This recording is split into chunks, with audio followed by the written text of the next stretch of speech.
Hi students, MCQ number 7. An object is dropped in an unknown planet from height 50 meter.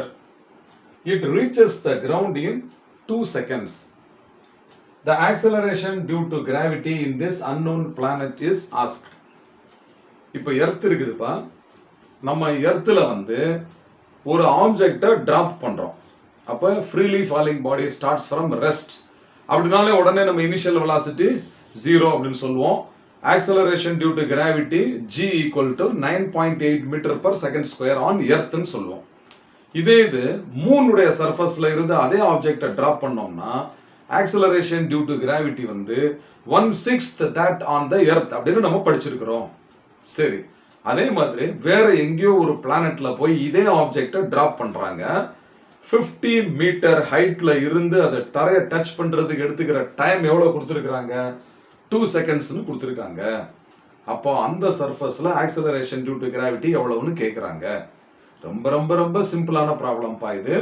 இப்போ நம்ம equation of கைனமேட்டிக்ஸ்ல என்ன use பண்ண போறோம் அப்படின்னு கேட்டீங்கன்னாக்கா S is equal to ut plus half a t square இந்த ஈக்குவேஷனை use பண்ண போறோம். நீ எந்த பிளானட்ல போய் அதை டிராப் பண்ணாலும் ஃப்ரீலி ஃபாலிங் பாடி தான் இது. அப்போ அதோட இனிஷியல் வெலாசிட்டி எவ்வளவு அப்படின்னு கேட்டீங்கன்னாக்கா u is equal to 0. புரியுதா? And height is equal to the distance traveled that is equal to 50 மீட்டர்னு கொடுத்துருக்காங்க. 50 மீட்டர் ஹைட் அது டிராவல் பண்ணுது. அப்புறம் time taken t is equal to 2 seconds.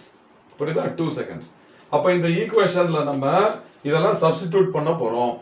அப்போ எஸ்க்கு பதிலா என்ன சப்ஸ்டிடியூட் பண்ணணும் சொல்லுங்க? 50 மீட்டர் தானே.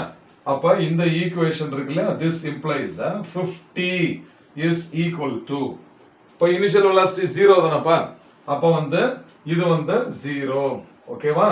Plus half into a into t square. அப்போ t is equal to 2 அப்படின்னா t ஸ்கொயர் 4. புரியுதா? அப்போ இங்க 4a by 2 இருக்குது. அப்போ 50 is equal to 4a by 2. So that is equal to 2a. புரியுதா? 4 by 2 2. அப்போ 2a is equal to 50 அப்படின்னா a is equal to எவ்வளவு? Therefore a is equal to 50 by 2. So that is equal to 25 meters per second square. ஓகேவா? Therefore a is equal to 25 meters per second square. இப்போ இந்த symbol a ஆக்சலரேஷனை நம்ம எப்பவுமே g ன்னு சொல்லுவோம். அதனால நான் இந்த ஆக்சலரேஷனுக்கு பதிலா g சிம்பல் கூட நம்ம யூஸ் பண்ணிக்கலாம். ஏன்னா அது due to the gravity on the other planet. இப்போ அன்னோன் பிளானட்ல கிராவிட்டி இருக்கும் இல்லையா? அப்போ அங்க acceleration due to gravity g is equal to 25 metre per second square னு கண்டுபிடிச்சிட்டோம். இப்போ எந்த ஆப்ஷன் கரெக்ட்னு பாருங்க. 20 25. அப்போ 25 b is the correct option. புரியுதாப்பா? அப்போ therefore option b, ஓகேவா? Option b is the correct answer. இது ரொம்ப ஈஸியான சம் தான். புரிஞ்சிட்டீங்களா? I hope you have understood. Fine.